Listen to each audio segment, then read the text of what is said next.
Yeah? Yeah. Did you come through that young, or did you come through That was later? pretty, it might have been a little bit later. I was young. I might have been younger than him. I don't remember. Yeah, we get, what are you in high school now? Supposed to be in homeschool now.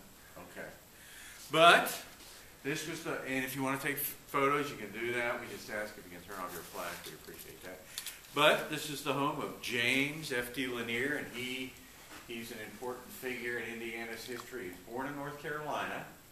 He came to Madison when he was a teenager with his parents. He went to law school at Transylvania University in Lexington, Kentucky. And then he was a clerk for the Indiana legislature. Did that for about 10 years up in Indianapolis. Gave it up, came back down here to Madison. He became a bank president. And that's where he made enough money to be able to afford to have this house built. He moved in 1844. He only stayed here 7 years. Then he moved away, went to New York City. And up there he got into a different line of work. He got into negotiating railroad securities. And that's where he became extremely wealthy. And the reason he's important to Indiana is in the early 1860s, he lent the state over $1 million. The first loan was for $400,000. That outfitted the Civil War troops. The second loan, which was 2 years after the first, it was for about $600,000, and that was used to pay interest on a debt that the state owed. So, $1 million in the 1860s was an astronomical amount of money. That's what makes him important to the state's history.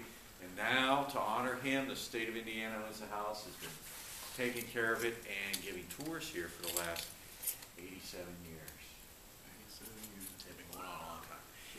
Its style of architecture is called Greek Revival. It's supposed to remind you of buildings like this, the Parthenon in Greece. It's a 3-story brick house. It has a full basement downstairs. The ceiling in the basement is over 10 feet high. It has a dirt floor down there. Stone foundation, stone walls, and they're about that thick down there. They need to be that thick because they need to be able to support these up here. These are made out of brick, and they are solid brick all the way through. 1.5 feet thick on the interior. They're 2 feet thick on the exterior walls. Instead of a front door and a back door, we have 2 faces.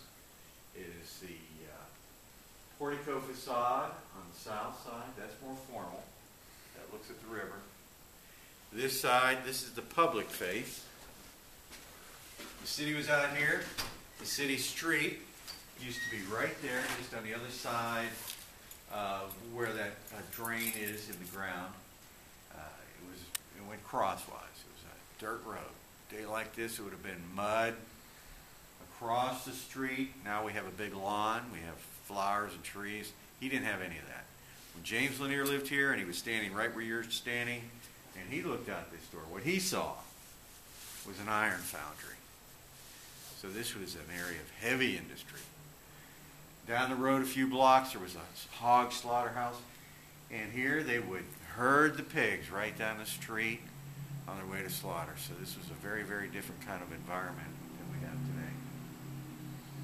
If you came to visit, your carriage would pull up right there where the ground drain is. Step out of your carriage. You walk through this exact same door that you just walked through today. And Mr. Lanier, he probably hoped when you came in here that you noticed the height of the door, you noticed the height of the ceiling. The ceilings are over 14 feet high. And all that detail work up there, it's all original, and it's all made out of plaster up there. It's not made out of wood. And the colors of the house, the painted surfaces, both the interior and the exterior, these are the colors the house was when it was brand new in 1844. Any questions so far about anything? Okay. We're going to step into the parlor right this way, please.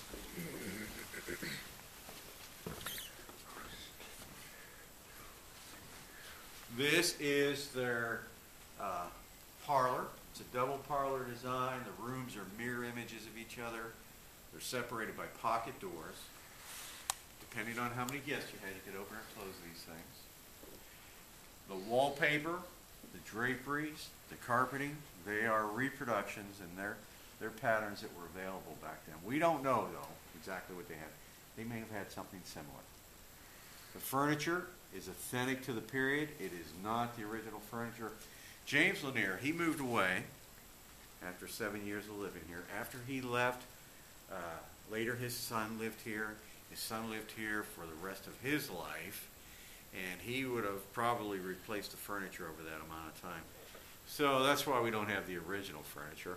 But what we do have, it's the right style, it's the right quality that would have been in a house like this. On the other side of that wall, we had Mr. Lanier's portrait. This side, we have a door. Well, there's no door on the other side. It is not a passageway. It is not a closet. There's no shelves in there. That is a false door, and it's there because the architect, Francis Costigan, to design this house, he used a design book. The book was written by a guy named Menard Lefevre. And in Menard Lefevre's book, there's a picture of a wall, and it looks just like that. So the architect accurately reproduced that wall right here. It's in keeping with the design from the design book. It makes it more grand, and also it makes it more symmetrical. There's reasons he did it, but we have these false doors in every room on the ground floor. Once you get upstairs, there's no more false doors. You don't need them up there. Guests didn't see that. Being symmetrical and all that wasn't so important in a private space like that. But the guests would see this down here and they could admire it. Okay? If you come through this way,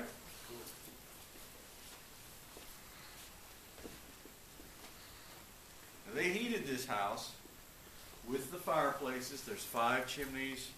There's 10 fireplaces. They burn coal in here. And to help regulate the temperature, there's shutters on all the windows.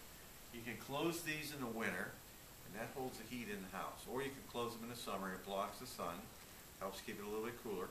The way they work is you fold them, and you fold them again. Watch what happens to them here. They fit right into the window frame, virtually disappear. And these shutters are on all the windows in the house. Much of the glass in the house is original. The windows that are on the south side of the house and the north side, they go all the way down to the floor. Well, you can slide up that bottom sash and it fits into a pocket up above the window.